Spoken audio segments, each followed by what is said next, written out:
17-ാം അധ്യായം. യോസേഫിന്റെ ആദ്യജാതനായ മനശ്ശെയുടെ ഗോത്രത്തിനും ഓഹരി കിട്ടി. മനശ്ശെയുടെ ആദ്യജാതനും ഗിലെയാദിന്റെ അപ്പനുമായ മാഖീർ യുദ്ധവീരനായിരുന്നതുകൊണ്ട് അവന് ഗിലെയാദും ബാശാനും ലഭിച്ചു. മനശ്ശെയുടെ ശേഷം പുത്രന്മാരായ അബീയേസരിന്റെ മക്കൾ, ഹേലേക്കിന്റെ മക്കൾ, ആസ്രിയേലിന്റെ മക്കൾ, ശേഖേമിന്റെ മക്കൾ, ഹേഫരിന്റെ മക്കൾ, ശെമീദാവിന്റെ മക്കൾ എന്നിവർക്കും കുടുംബം കുടുംബമായി ഓഹരി കിട്ടി. ഇവർ കുടുംബം കുടുംബമായി യോസേഫിന്റെ മകനായ മനശ്ശെയുടെ മക്കളായിരുന്നു. എന്നാൽ മനശ്ശെയുടെ മകനായ മാഖീരിന്റെ മകനായ ഗിലെയാദിന്റെ മകനായ ഹേഫരിന്റെ മകൻ ശെലോഫഹാദിന് പുത്രിമാരല്ലാതെ പുത്രന്മാരില്ലായിരുന്നു. അവന്റെ പുത്രിമാർക്കും Mahlah, Nova, Hoglah, Milkha, Tirzah എന്നു പേരായിരുന്നു. അവർ പുരോഹിതനായ എലെയാസാരിന്റെയും നൂന്റെ മകനായ യോശുവയുടെയും പ്രഭുക്കന്മാരുടെയും മുമ്പിൽ അടുത്തുചെന്നു. ഞങ്ങളുടെ സഹോദരന്മാരുടെ കൂട്ടത്തിൽ ഒരു അവകാശം ഞങ്ങൾക്കും തരുവാൻ യഹോവ മോശെയോട് കൽപ്പിച്ചിട്ടുണ്ട് എന്ന് പറഞ്ഞു. അങ്ങനെ അവൻ യഹോവയുടെ കൽപ്പനപ്രകാരം അവരുടെ അപ്പന്റെ സഹോദരന്മാരുടെ കൂട്ടത്തിൽ അവർക്ക് ഒരവകാശം കൊടുത്തു. ഇങ്ങനെ മനശ്ശെയുടെ പുത്രിമാർക്ക് അവന്റെ പുത്രന്മാരുടെ കൂട്ടത്തിൽ അവകാശം ലഭിച്ചതുകൊണ്ട് മനശ്ശെയ്ക്ക് യോർദാനക്കരെ ഗിലെയാദ് ദേശവും ബാശാനും കൂടാതെ 10 ഓഹരി കിട്ടി. മനശ്ശെയുടെ ശേഷം പുത്രന്മാർക്ക് ഗിലെയാദ് ദേശം കിട്ടി.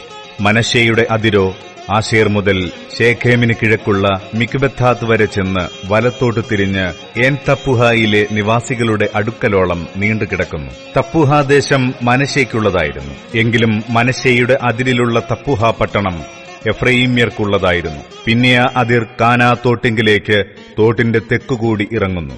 ഈ പട്ടണങ്ങൾ മനശ്ശെയുടെ പട്ടണങ്ങൾക്കിടയിൽ എഫ്രയീമിനുള്ളവ. മനശ്ശെയുടെ അതിർ തോട്ടിന്റെ വടക്കു വശത്തൂടെ ചെന്ന് സമുദ്രത്തിങ്കൽ അവസാനിക്കുന്നു. തെക്കുഭാഗം എഫ്രയീമിനും വടക്കുഭാഗം മനശ്ശെയ്ക്കുമുള്ളത്.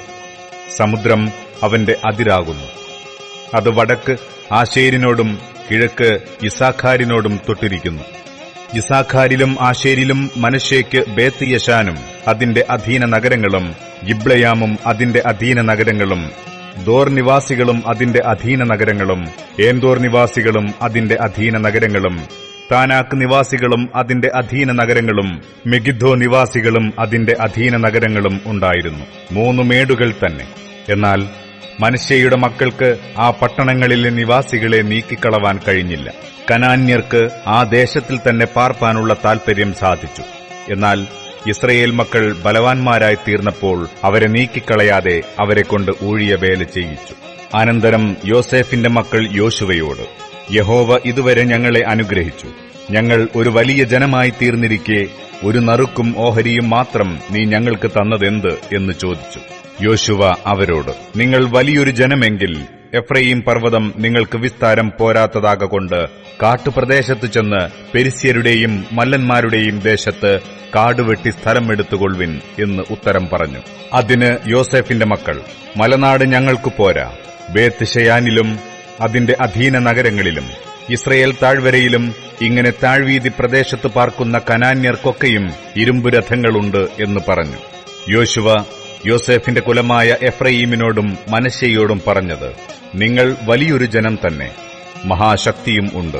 നിങ്ങൾക്ക് ഒരു ഓഹരി മാത്രമല്ല വരേണ്ടത്, മലനാട് നിനക്കുള്ളതായിരിക്കണം. അത് കാടാകുന്നു എങ്കിലും നിങ്ങൾ അത് വെട്ടിത്തെളിക്കണം. അതിന്റെ അറുതി പ്രദേശങ്ങളും നിങ്ങൾക്കുള്ളവ തന്നെ. കനാന്യർ ഇരുമ്പുരഥങ്ങളുള്ളവരും ബലവാന്മാരുമാകുന്നുവെങ്കിലും നിങ്ങൾ അവരെ നീക്കിക്കളയും.